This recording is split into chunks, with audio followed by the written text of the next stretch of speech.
Welcome to our advanced GIMP tutorial where we'll actually show you a way how to do digital black and white conversion. It's quite an easy effect to do. And we'll start by opening up an image that you might have seen before on a previous tutorial. We'll open that up and we'll show you how we'll be able to do the conversion here. Now you can do a saturate effect in GIMP as well, but what I like to do is create a new layer. So we'll go over here and we'll go ahead and make a new layer. We'll make that transparent, that's fine. And from there, we'll also create a layer mask. So go ahead and add a layer mask to this layer. Make sure that it's set to white so it's full opacity. And you want to change this layer's mode to saturation.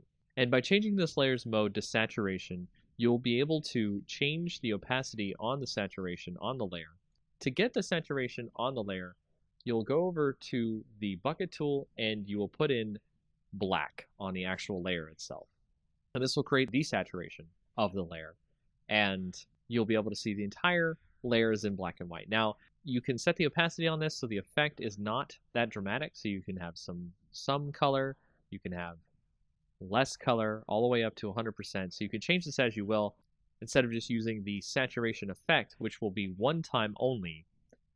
You can use this to great effect to choose the granular control over the black and white conversion effect. Now what you can also do is with this and having the mask, you can go to the original layer itself, use the scissors tool, and you can pick out parts of the image you want to have in color itself.